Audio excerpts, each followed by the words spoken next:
My name is Patti Tototzintle, and I am the president and CEO of Esperanza United, formerly known as Casa de Esperanza.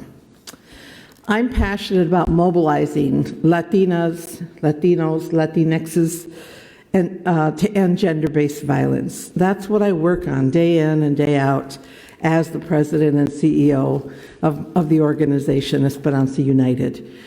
It was founded as Casa de Esperanza in 1982 by a group of badass, persevering Latinas, a small group that said, you know, this is enough. Latinas are not being served in our community around the issues of domestic violence.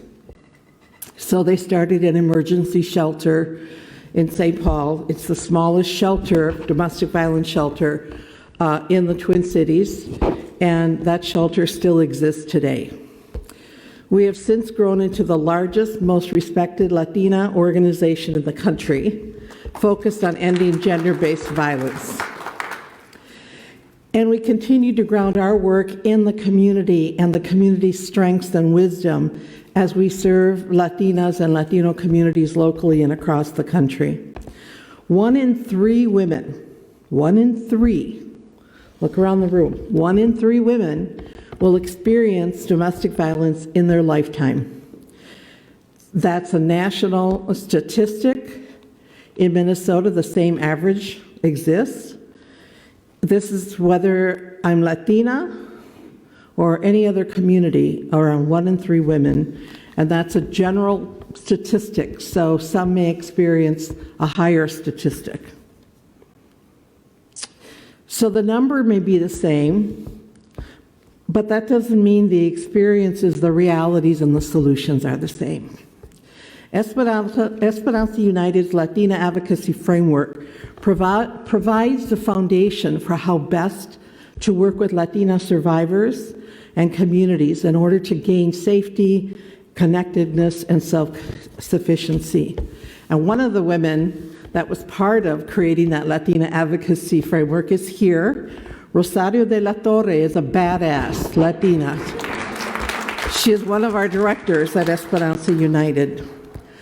We do it all by providing family advocacy to the Latino communities in the 7-county metropolitan area and beyond, working with entire communities to prevent gender-based violence.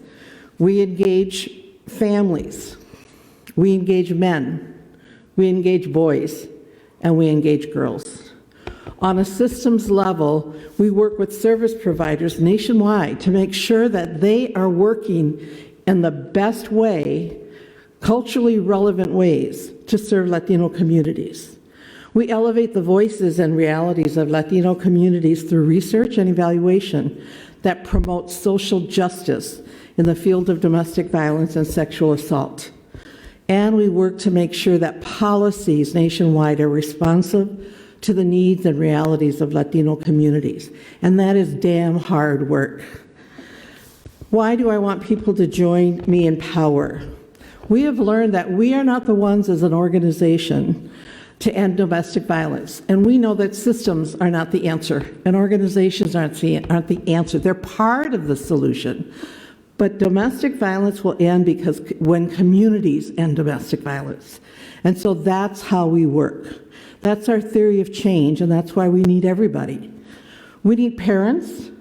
As our studies have shown, parents are still the most influential sources in a youth, child, or even teens reality and experience. They help, and they will help or hurt how teens, in how teens actually build relationships as they get older. We need policymakers like the ones who are leaving, and we need them replaced. We need policymakers who will improve and expand the protections for all survivors. Again, all survivors. We need donors that will support our initiatives as well as other initiatives that address issues of violence against women and others. We need friends who are willing to have those difficult conversations when they see someone who's dealing, or they know someone who's dealing with violence in their lives. How do you be a friend that shows up, not a friend that judges? We need men who will, of course, challenge harmful narratives when they hear them, and actually challenge and get out of the man box and not deal with the man code, break it.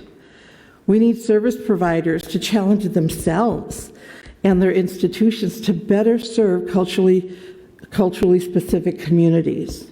And we need members of the media, and I'm looking at Mickey and others. We need members of the media, like the Strong Women's Press, that will really tell all of the stories, telling our stories and sharing our truths with unflinching candor.